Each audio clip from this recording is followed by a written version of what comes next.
Uyg'urlardagi ijtimoiy rak, g'ayvat va masxara. Avtori Muhammad Yusuf.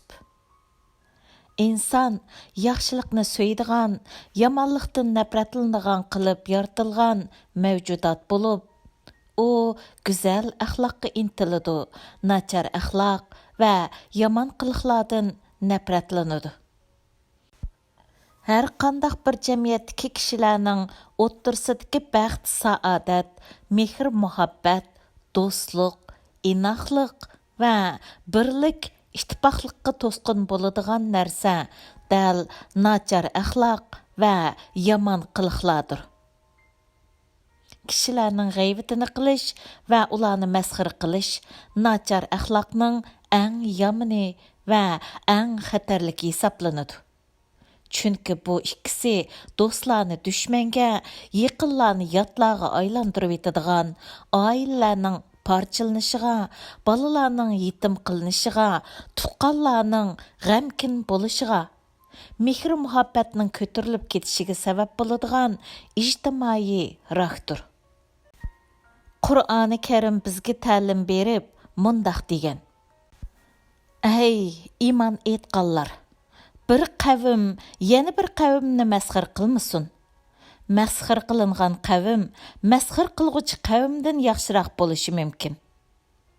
Sizlarning oranglardagi ayollarmi o'zaro masxir qilishmasin.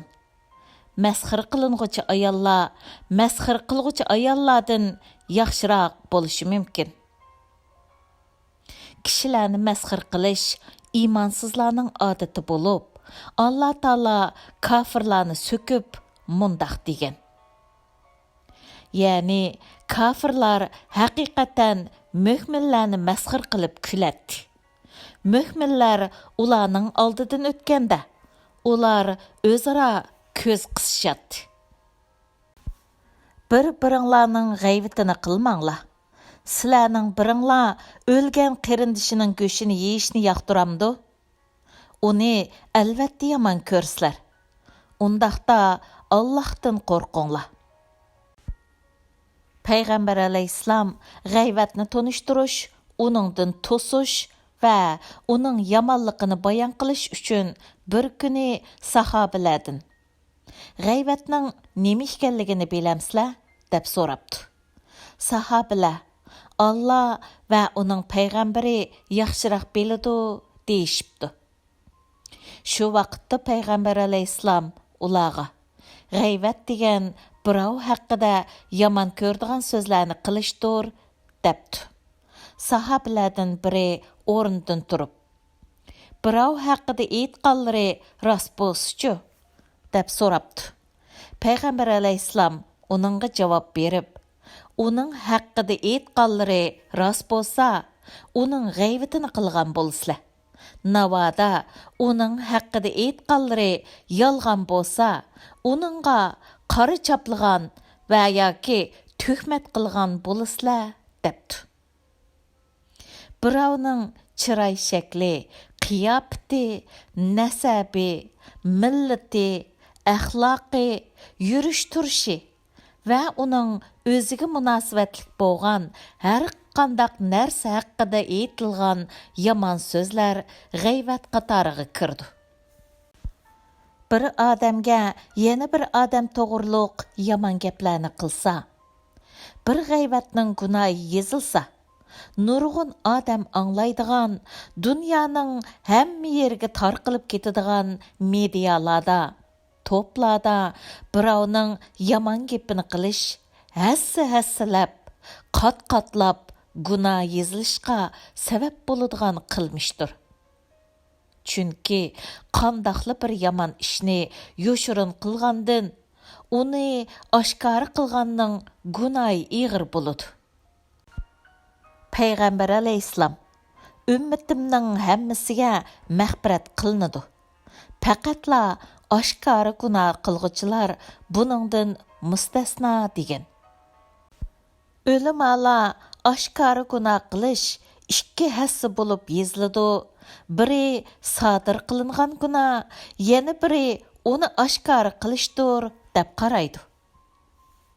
Peygamber aleyhisselam bir günü sahabillerden kimning quruq qo'l qolg'uchi ekanligini bilamsizlar deb so'raganda sahobalar hech qandaq mol mulki bo'lmagan kishini quruq qo'l qolg'uchi kishi deymiz deydi. Bu vaqtda payg'ambar alayhissalom qiyomat kuni birov namoz, zakot va ro'za bilan keladi. Әмма u birini tillagan, biriga tökmet chaplagan, birining melini yeb olgan, birining qinini tökkan, birini urgan bo'lib, bu sababdan uning yaxshiliklari shularga elib berildi. Uning yaxshiliklari tugisa, ularning gunohlari uningga ortiladi. Ondan u do'zaxga tashlanadi. Mana bu mening ummatimning quruq qo'l qolg'uchisidir degan. Ig'izdan chiqqan har bir so'zning Alloh taolaning dargohida hisobi bor. Ba'zida bir kalima so'z jannatning qazanishga sabab bo'lib qolsa, ba'zida biror ig'iz so'z do'zax ahli bo'lib qolishga sabab bo'lib qoladi. So'zning mas'uliyati va so'riqi bor. Payg'ambar alayhissalom inson hech vaqasi yo'q deb o'ylab biror so'zni qilib tashlaydi. Ammo bu so'z uning 70 yil do'zaxda qolishiga sabab bo'lib qoladi degan.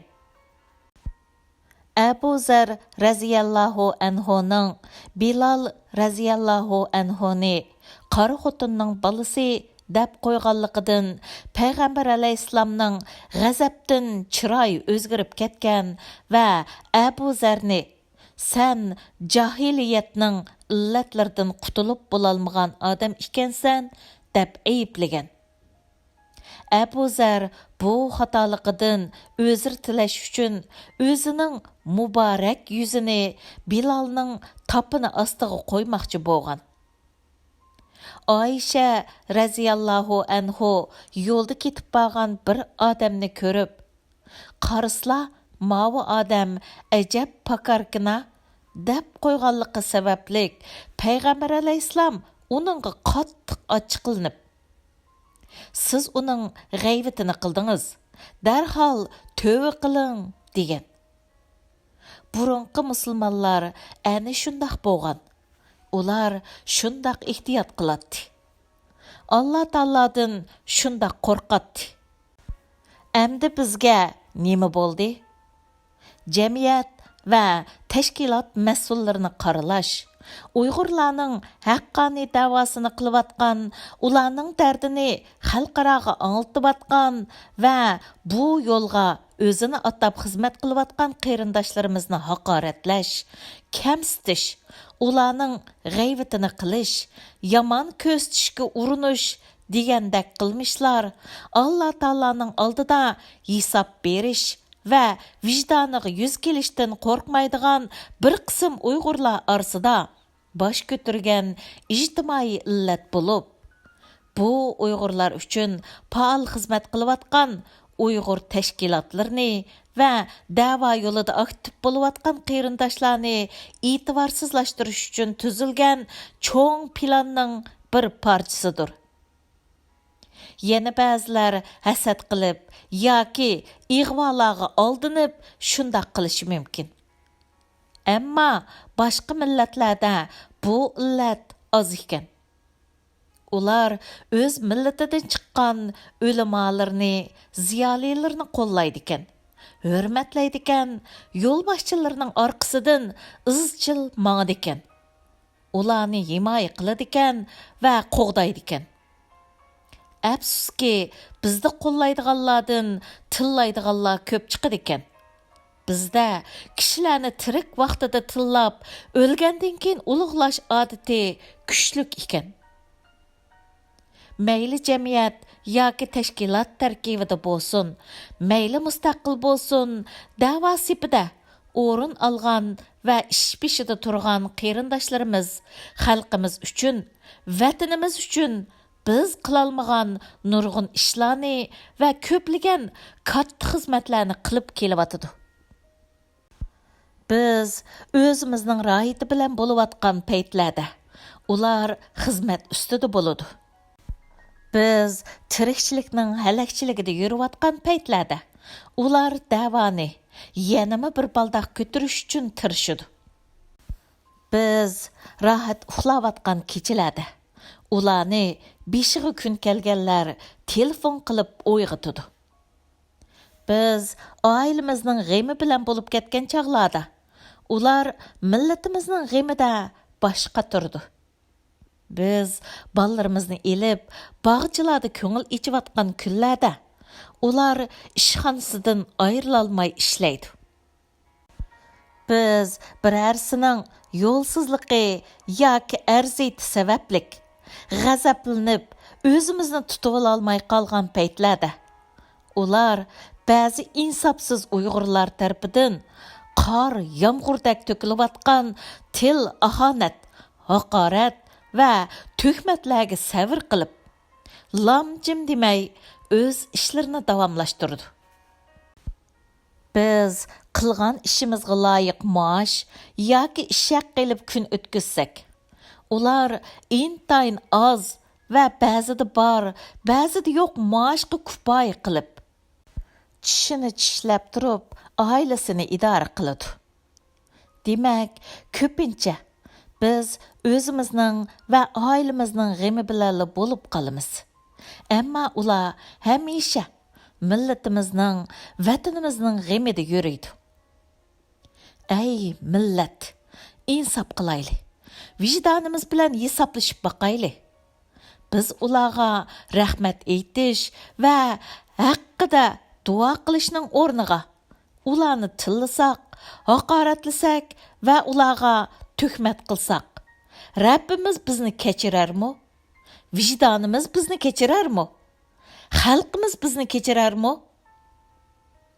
Odatda biror kishining qilib qo'ygan yaxshiligiga rahmat aytish, minnatdorlik bildirish har bir vijdon egisi uchun qarz bo'lgan yerda bizning da'voyimizni qilayotgan, biz qilolmagan ishlarni ro'yobga chiqarayotgan, bizning va ezilgan xalqimizning ovozi bo'layotgan ashu azmatlarga rahmat aytish, minnatdorlik bildirish va muvaffaqiyat tilab duo qilish har bir Uyg'urning burchi emasmi?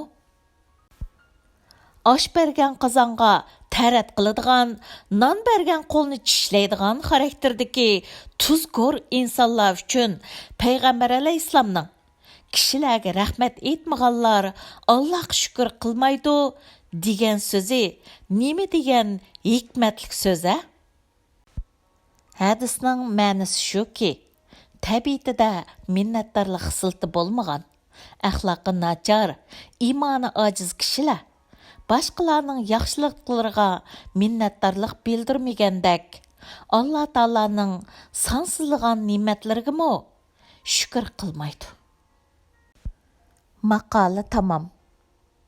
2020 yili 20 fevral